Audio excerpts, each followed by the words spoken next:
un observateur de la scène politique ivoirienne. Qu'est-ce que vous pensez de ce scrutin? Mon cher Bachir, je prolongerai notre analyse et notre approche de la question ivoirienne, que d'ailleurs le président Gbagbo a valorisé dans sa sortie. Donc, je partirai de l'analyse des armes que le président Gbagbo utilise actuellement pour répondre à la question qui m'a été posée par notre ami Raymond. Mon cher Bachir, quand vous avez écouté le président Gbagbo, aucune vengeance ne l'habite. Et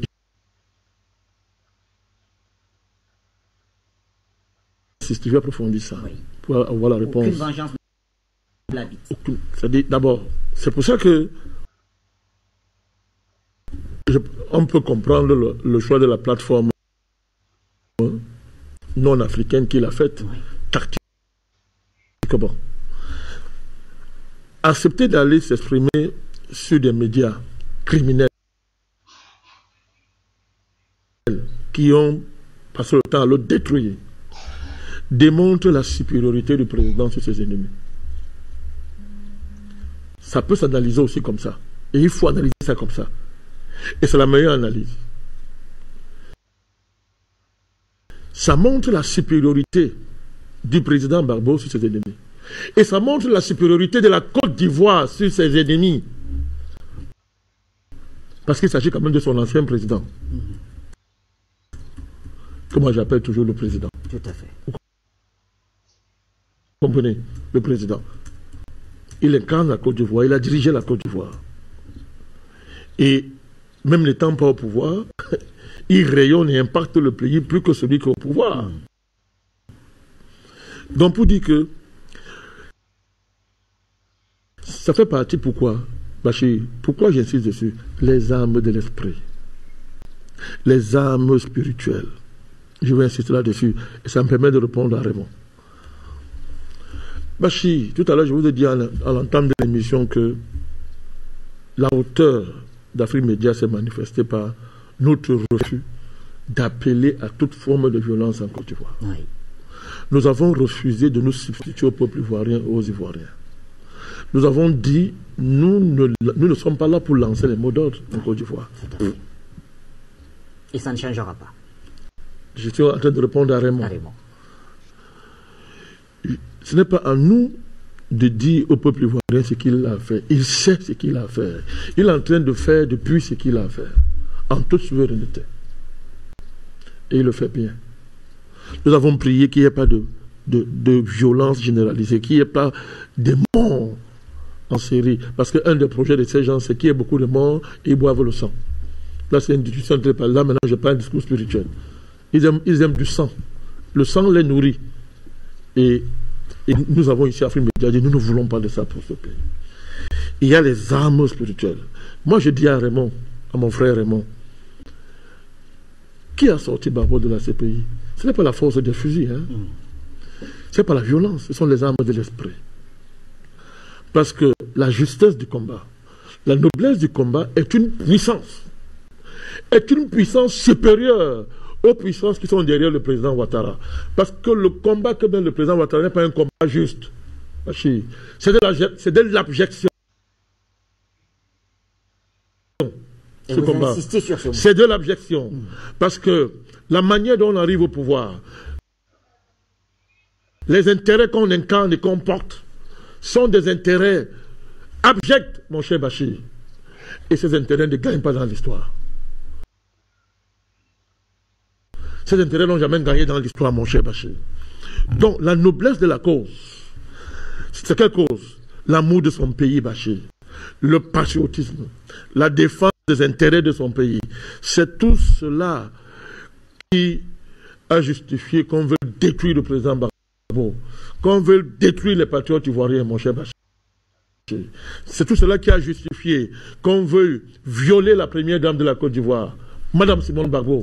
C'est tout ça. C'est pour ça qu'on a bombardé le palais de ce pays. Des forces d'occupation, des forces impérialistes, des forces criminelles, multinationales, françaises, Union européenne, états-unienne, onusienne mélangée.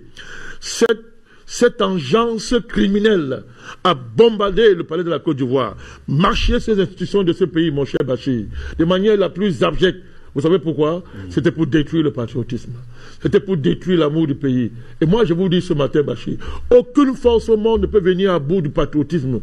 Aucune force au monde ne peut venir à bout de l'élan d'une nation qui a décidé à défendre sa souveraineté. C'est divin. Je préfère vraiment impliquer le divin dans votre combat. Le divin, à travers la cause. C'est pour ça que les desseins du président Ouattara ne réussiront pas. Ça ne réussira pas, mon cher. Ça ne réussira pas, mon cher Raymond. Est-ce que vous imaginez par quelle force aurait pu, n'est-ce pas, par quelle force vous aurez pu imaginer qu'aujourd'hui, ceux qui sont opposés au président Ouattara le soient? Parce qu'il y a 5 ans, il y a 4 ans, il y a 3 ans, qui aurait imaginé? Malgré tout le prestige, tous les avantages quand même qu'ils avaient à être avec lui. Bien sûr, qui peut imaginer que le président de l'Assemblée nationale, M. Guillaume Soro, serait aussi résolument opposé à son ancien mentor, le président Ouattara? Qui aurait pu imaginer que la Montano serait aujourd'hui dans l'opposition? Qui aurait pu imaginer, mon cher Bachir, que le patriarche Bédier serait aussi résolument opposé au président Ouattara, au point d'être celui qui a appelé à la désobéissance civile? Qui aurait pu imaginer, mon cher Bachir, que toute la classe politique ivoirienne devait être réunie aujourd'hui dans une dynamique d'opposition à M. Ouattara? Que tous célébraient hier, mon cher Bachir. C'est pour dire que le vent de l'histoire est en train de tourner, mon cher Bachir. Donc, le peuple ivoirien est le seul souverain en la matière pour utiliser les armes qui lui paraissent les plus nobles dans la lutte. Moi, notre rôle ici, c'est de dire que nous, au niveau d'Afrique Média, nous ne croyons pas que la violence est la voie appropriée. Parce que la violence va nourrir les dieux qui vivent du sang et qui protègent tout ce qui est mauvais sur cette terre, mon cher Bachir. Nous ne conseillons pas cela. Mais aujourd'hui, chacun voit ce qui se passe devant nous. Chacun voit. Alors, le débat, ce n'est pas de savoir si le président Ouattara va dire qu'il a gagné ou pas. Le débat, ce n'est pas de savoir s'il y a eu 2 ou 3 personnes qui ont voté. Ce n'est pas ça le débat. Oui. Ce débat-là, de mon point de vue, je n'ai pas la science infuse. Il faut laisser ça au président Ouattara. Bachir. Le débat, c'est de savoir, Bachir, si M. Ouattara va survivre à sa forfaiture. Regardez l'état de la Côte d'Ivoire, Bachir. Regardez le pays.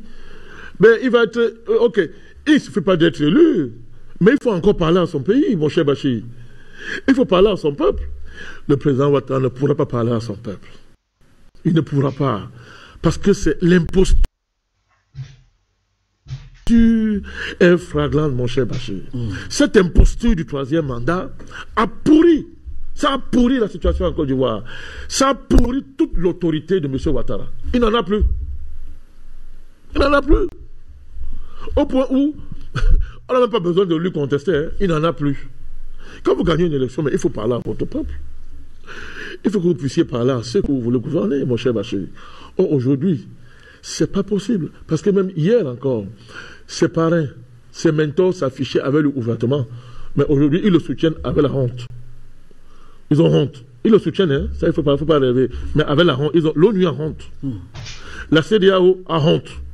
L'Union africaine, ils ont honte. Le parlons par l'ordre de Paris.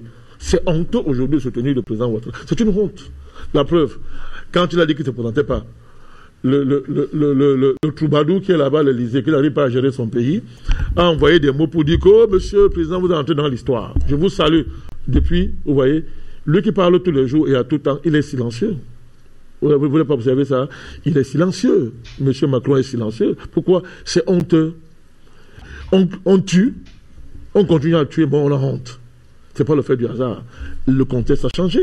Donc, Alors, Mais est-ce que vous 1er pensez novembre, justement... je suis en train de le Oui. permettre.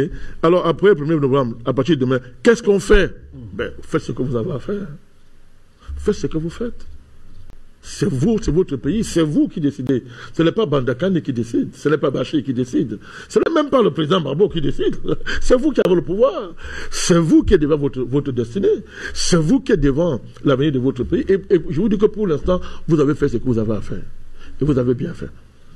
Mais ce dont je suis sûr, Dieu est avec vous.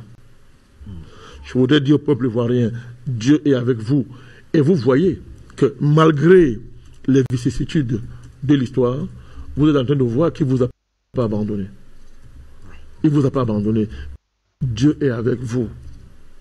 Dieu est avec vous parce que votre cause est juste. Continuez ce qu'il y a à faire, mon cher Raymond, évitez de faire les erreurs. Ne donnez aucun prétexte, maintenant je conseille, puisqu'on m'a demandé, ne donnez aucun prétexte au président Ouattara pour retourner la situation à son avantage.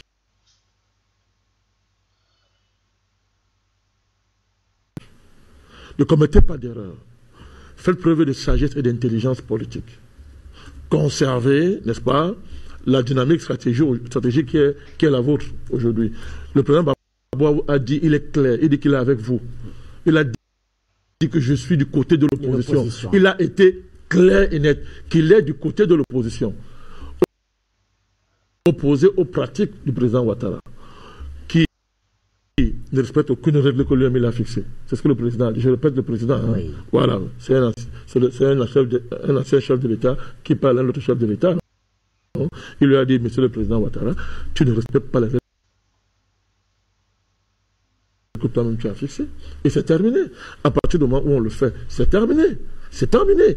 Donc, le pouvoir d'État est basé sur deux choses, mon cher Bachir, deux ou trois choses. Il y a les règles, écrites ou non écrites, comme disait le président Babou. Il y a la légitimité au sens profond du mot. Je n'ai pas dit par la légitimité version occidentale, oui. Électoraliste primaire, la vraie légitimité, qui consiste à quoi? L'accord qui est entre un État et les hautes valeurs qui font de la vie. Les hautes valeurs. Pour l'instant, cet accord est rompu en Côte d'Ivoire. Le président Ouattara n'incarne pas les hautes valeurs de la vie et de l'histoire. C'est pour ça que il va dans la poubelle de l'histoire. Vous comprenez? Et l'élection n'y changera rien. Je répète, c'est un non-événement, Bachir. Permettez-moi de ne pas commenter. Bon, je commence, c'est vous qui posez les questions. Hein. Oui. De ne pas commenter non-événement. Bon, maintenant, quand vous me posez les questions, je dois répondre. Tout à fait. Mais je dis, c'est un non-événement. C'est pour ça qu'on est là. Voilà. Merci, président Bandakane. Alors, on va toujours parler de ce non-événement, puisque ça continue en Côte d'Ivoire. Et je mets ça entre guillemets, bien sûr. On a l'appel de Madame Alice Kouassi.